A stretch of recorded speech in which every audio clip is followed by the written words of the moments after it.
Hi, Sharon. Nicole is on the phone. Good morning, Nicole. Sharon, Nan Baker. Good Nan morning. Baker is also on the phone. Thank you, Nan. Good morning. Good morning.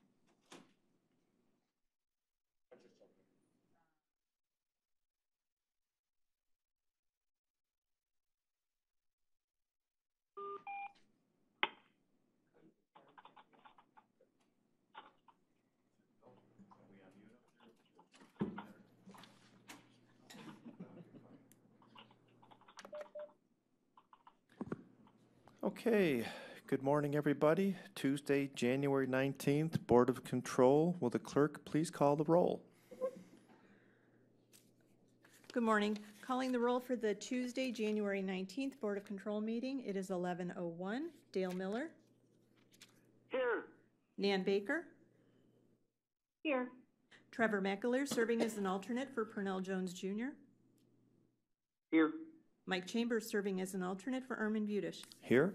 Lee Tucker, serving as an alternate for the fiscal officer. Here. Nicole English, serving as an alternate for Mike Dever.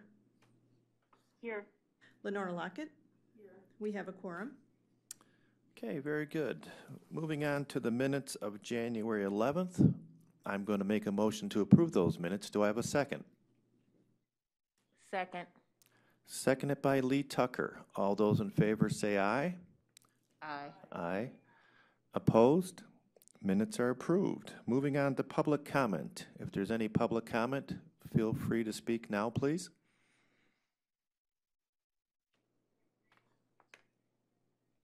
Okay, there is no public comment. Moving on to contracts and awards. The first item is a tabled item, BC 2021-20, Department of Health and Human Services, Community Initiatives Division, Family and Children First Council, recommending an alternative procurement process on requisition 4450, which will result in award recommendations to various providers in the total amount not to exceed $375,000 for the implementation of the Multi-System Youth Program for the period July 1st, 2020 through June 30th, 2021, for the Cuyahoga County Board of Developmental Disabilities, Court of Common Pleas Juvenile Court Division, Department of Health and Human Services, Division of Children and Family Services, and the Alcohol, Drug, Addiction, and Mental Health Services Board. Good morning. This is Robin Martin, Family and Children First Council. These dollars are, this is the companion funding for a request that was approved, I believe, in August.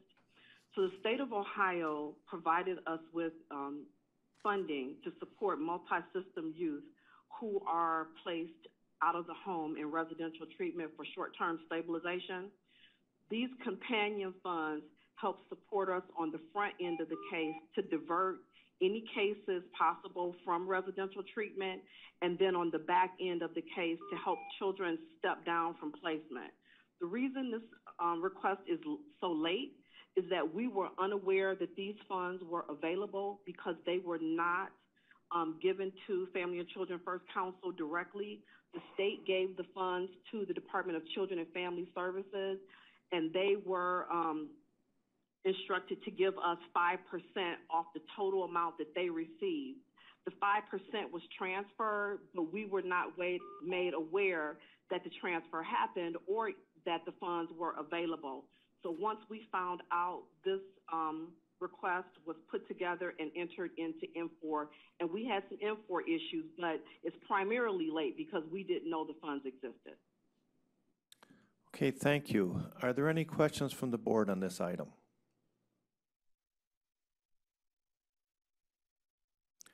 Hearing none, then I'll make a motion to approve. Do I have a second? I'm sorry, I was on mute. May I ask a question? Oh, sure, Nan. Nan Baker. Go ahead. Sorry. Was this the first, I guess my first question is is this the first time that we have used funding like this, that we were surprised that we were going to be receiving 5%? Yes, this is the first year and the first time that we ever received this. Is it And anticipated that this will be yearly? Well, it was in the biennial budget, so we know that we're going to get a second round of funding, and so that second round of funding, we estimated the cost, and it is included in this request, so that this doesn't happen again. Okay, good. And how are we've got, this program's been in place for about 6 months. How were we able to pay for those services? And I know that you said there was a small pot of money, but beyond that small pot of money, how were we able to create this program and pay for it without knowing the 5% was not accessible? We didn't start, the local funding is available as our safety net for our other state dollars, the FCSS as well. And so we used it for this program since we already had that pot available for FCSS. We have not had that many requests, and they're typically under $2,000 or less. So we were able to support the requests that we have received while we were waiting for this request that you're looking at today to go through. The other thing about these funds is that ordinarily with state funding, what you do not use at the end of the state calendar year, you have to return. We do not have to return these funds. They will continue to roll over until we have exhausted the pot. Well, that's good to know. Is the $375,000, do you expect that will be greatly used as we get to the end of this year? Is this a program that starts slow and speeds up at the end? No, it's a sporadic program. It's going to depend on how many young people we're receiving requests to go into residential treatment or to divert them from residential treatment. So some months we have a lot of requests and some months we do not. And we also have other money for wraparound, so we have to figure out which source of funding is most appropriate for the family and the young person's needs. Okay, thank you. That's really helpful. That 5% that was given from the total, that was just 5%. I mean, that could have been 500,000 or 100,000. It ended up being 375,000. It really wasn't a number based on need. It was more of this is the funding available for this purpose. No. So what happens is the state, they have a formula that they use to provide funding to the county. And based on the formula, Cuyahoga County, I think they get about 14% of whatever the total state allocation is. And so of the money that came to Children's Services last year, we got 5% last year, and we'll get 10% this year. And I can't speak to any years beyond this because it'll be based on the next state budget. Okay. Well, thank you. That was You're welcome. Somewhat clarifying, but I appreciate the answers and have a better understanding. Thank you. Okay, are there any further questions on this item from the board?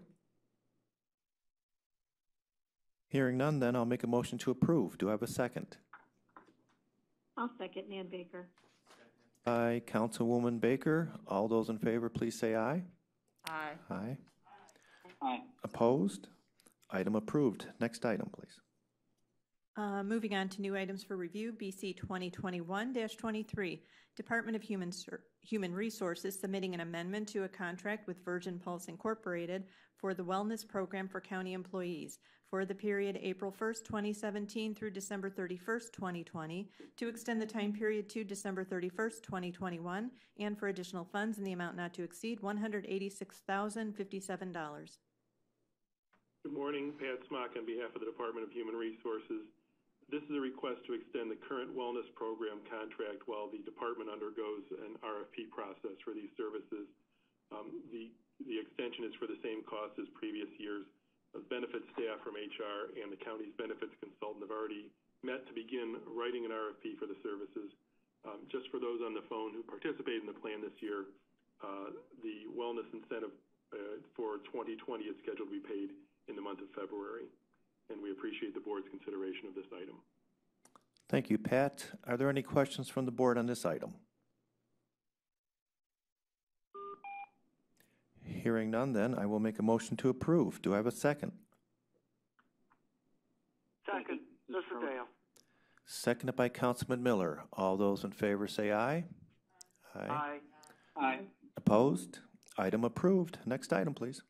Next item, BC 2021-24, Department of Human Resources submitting an amendment to a contract with Matrix Claims Management Incorporated for workers' compensation third-party administrator services for the period January 1st, 2018 through December 31st, 2020, to extend the time period to December 31st, 2021, and for additional funds in the amount not to exceed $193,400. Good morning, Pat Smock on behalf of Human Resources again. This request is to extend the Workers' Comp Third-Party Administrator, or TPA, agreement. It's the same cost as in previous years. The TPA works with the county staff to maintain or lower the county's group retrospective rating, and that's where our workers' compensation charges come from. So it contributes to lower workers' compensation costs, and we appreciate the board's consideration of this extension. Again, the department is working on an RFP for these services as well. Thank you, Pat. Are there any questions from the board on this item? Yes, this is Dale, and my question is whether we have been successful in reducing our risk rating.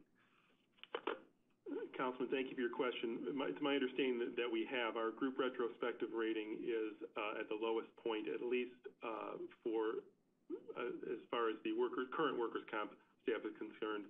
It's the lowest that it's been since they've been involved in the program. So this firm has been very successful in teaming with our workers' compensation staff here at the county to lower the retrospective rating. When I say retrospective, it's looking back multiple years. So it's a slow movement to improve that, but it has been successful, and we are at a lower rating than we have been in the past.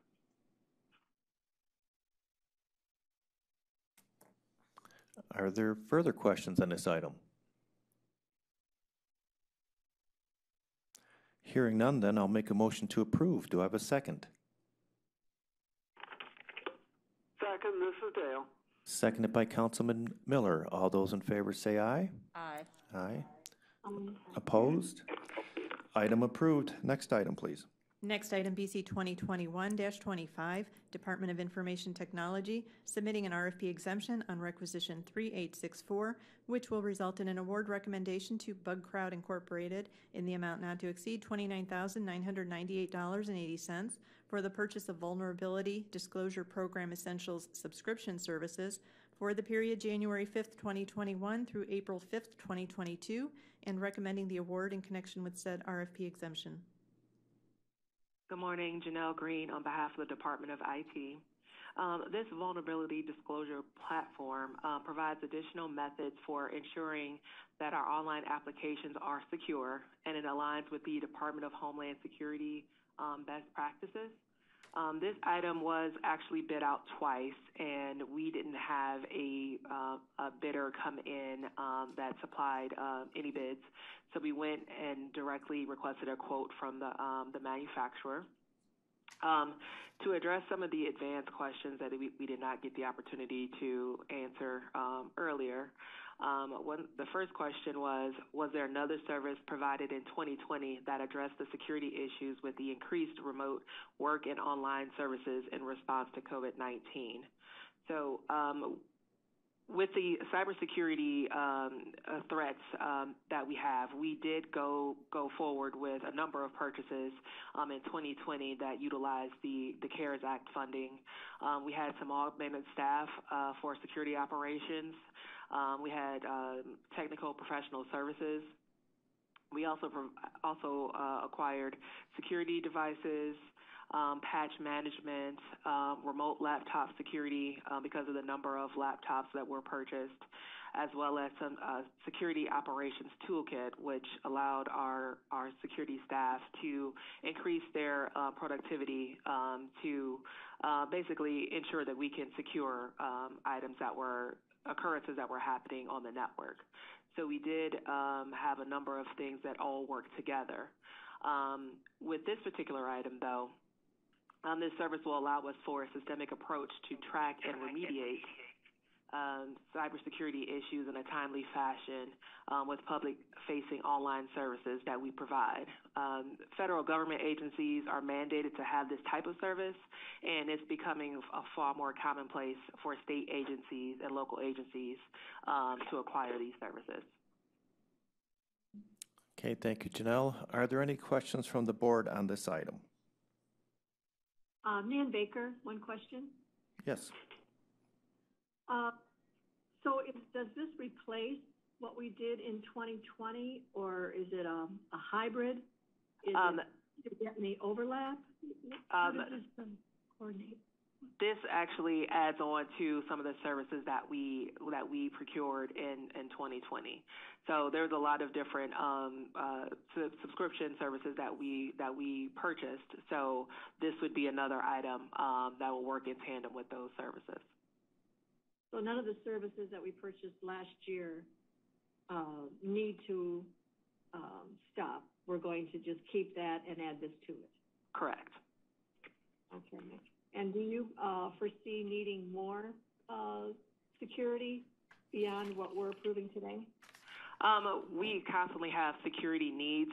We do have some existing services that were in place even before the CARES Act and COVID-19 came into play. So a lot of those things would need to either be rebid or repurchased. So there's a lot of different moving parts when it comes to cybersecurity. So we would need those ongoing services as well. But nothing new that you haven't already purchased? Not at this time. Okay. And is the CARES Act, is that something that we can use as a payment for this?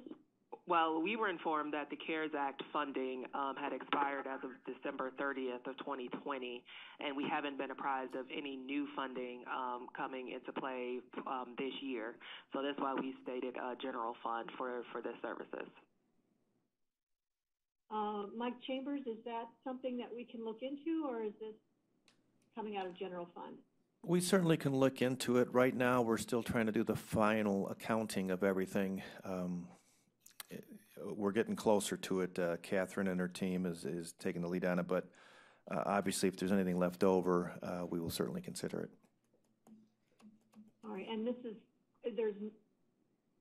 okay, because it's extended to 2021. All right, thank you for your answers. I appreciate it.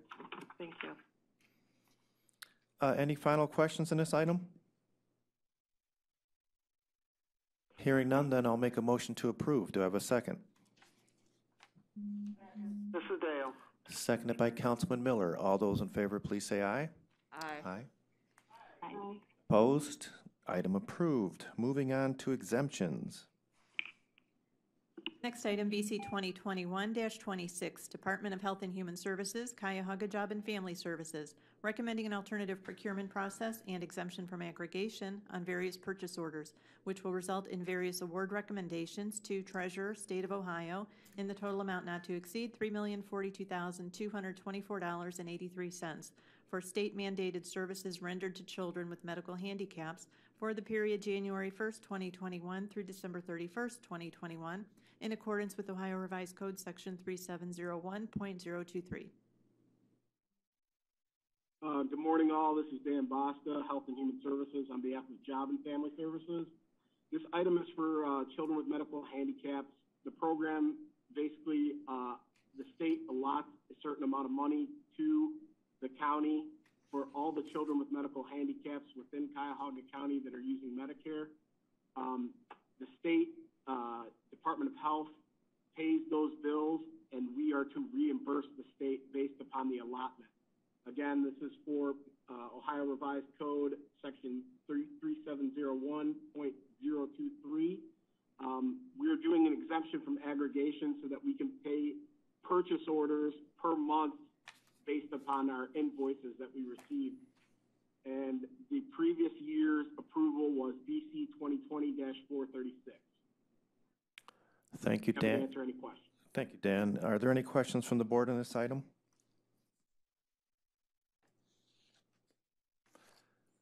Hearing none, then I will make a motion to approve. Do I have a second? Second, Mr. Trevor. Seconded by Mr. McAleer. All those in favor say aye. Aye. Aye. Aye. Opposed? Item approved. Next item.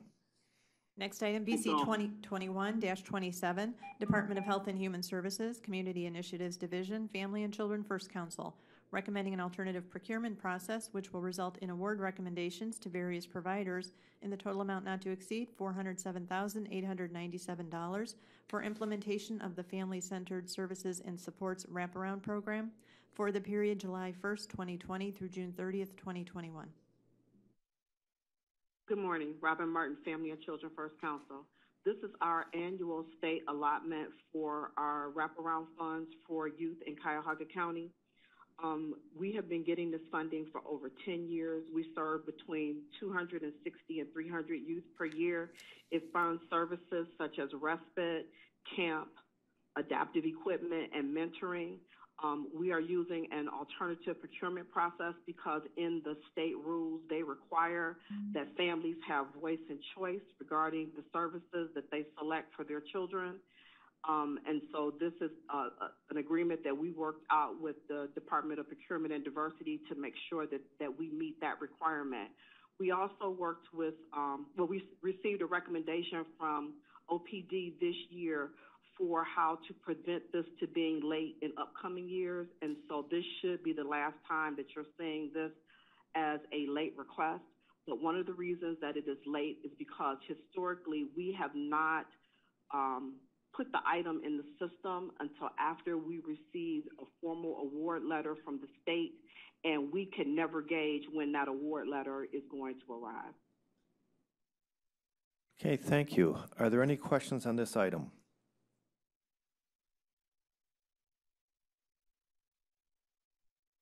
Hearing none, then I will make a motion to approve. Do I have a second? Second, Mr. Trevor. Seconded by Mr. McAleer. All those in favor, please say aye. Aye. Opposed? Item approved. Next item. Next item, BC 2021-28, Department of Health and Human Services, Community Initiatives Division, Office of Homeless Services, recommending to amend Board of Control Approval Number BC 2020-581, dated October 26, 2020, which approved an alternative procurement process on requisition 48737 and resulted in an award recommendation to Lutheran Metropolitan Ministry for emergency shelter services for single adult men for the period January 1st, 2021 through December 31st, 2021, to extend the time period to September 3rd, 2022, and by changing the not-to-exceed amount from $2,231,638 to $3,958,232. And I'd like to amend the funding source at this time to change it from Health and Human Services levy funds to Emergency Shelter Grant CARES Act funds. Good morning. Paul Porter, Health and Human Services, on behalf of the Office of Homeless Services. Again, this is a request to amend a previous approval by the Board of Control. We are receiving additional funding through the ESG CV2 CARES Act funding that we'd like to add to the upcoming contract with Lutheran Metropolitan Ministry. So as Sharon indicated, we're looking at additional funds from the CARES Act and then extending the time period to 9/3/2022 to match the funding period. When this was originally approved by the Board of Control as an alternative procurement, it was for the HHS levy funding that supports these shelter services provided by LMM. So again, this is additional funds and to match the time period of those CARES Act dollars, and I'd be happy to address any questions at this time. Thank you, Paul. Are there any questions from the board on this item? Nan Baker, just a quick question. Sure.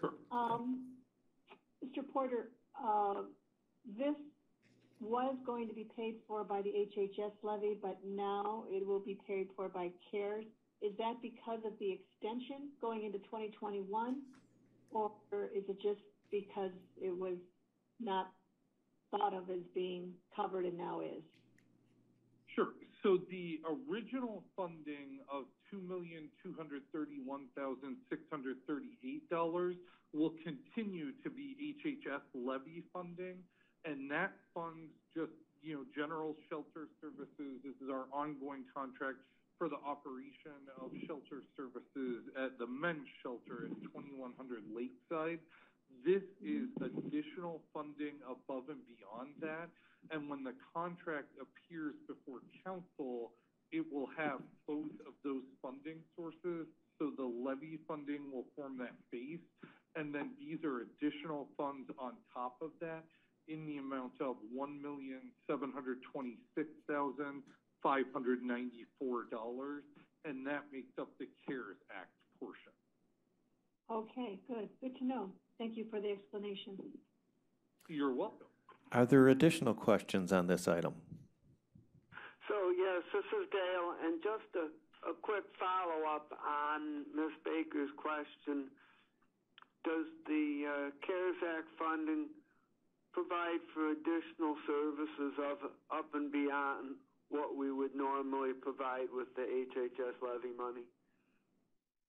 Councilman Miller, I believe Allison from the Office of Homeless Services is on the phone and may have a bit more regarding the specifics of what can and can be expensed against the CARES Act. I think there were some additional things, but Allison, can I defer to you on that? Absolutely. Good morning, Allison Gill with the Office of Homeless Services. Thank you, Councilman Miller, for your question. The CARES Act funding that we're receiving can be used to support the shelter deconcentration strategy. So due to the pandemic, pardon me, the shelter providers have an intentional effort to reduce capacity within the shelter, sometimes by 50%. And so the CARES Act funding can be used for hotel placements, as needed. It can be used for COVID hotel. It can also, I believe, be used to support services around meals, the provision of meals, but mainly with respect to LMM, it is used to support the deconcentration strategy itself. Okay, thanks very much. Thank you. Okay, final questions on this item? Hearing none, then, I will make a motion to approve as amended. Do I have a second? Second, this is Dale. Seconded by Councilman Miller. All those in favor say aye. Aye. Aye. Aye. Aye. Opposed? Item approved. Moving on to consent agenda. Moving on to the consent agenda, items number BC 2021-29 through 30. The members would take a moment to review these two items. Feel free to speak with any questions.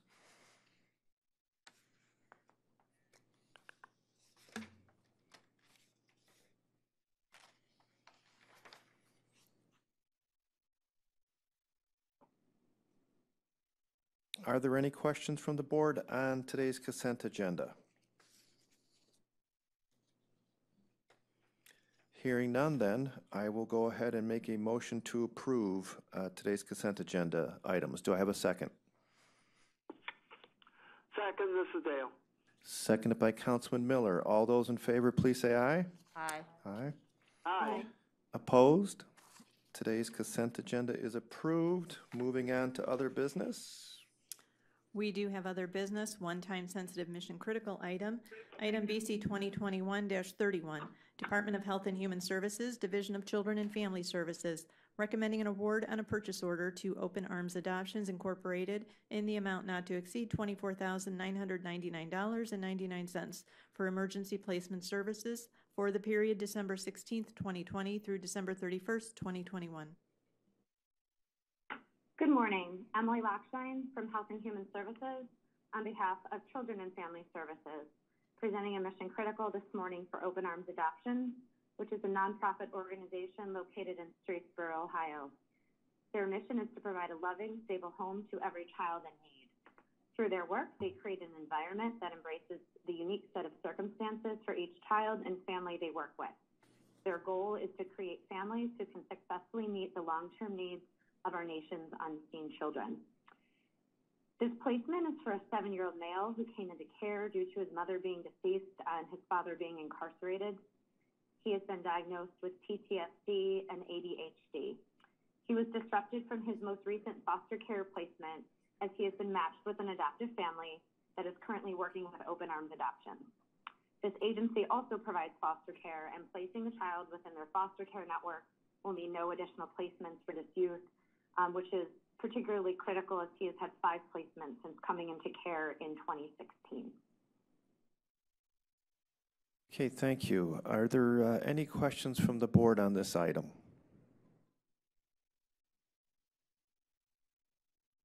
Hearing none, then I will make a motion to approve. Do I have a second?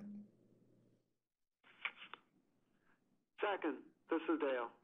Seconded by Councilman Miller. All those in favor, please say aye. Aye. Aye. Opposed? Item approved. Any additional business? Thank you. There's no other business at this time. Okay, at this time, then I will make see if there's any public comment. If anyone has any public comment, feel free to speak at this time. Okay, no public comment. Then at that point, I will make a motion to adjourn. Do I have a second? Second, this is Dale. Seconded by Councilman Miller.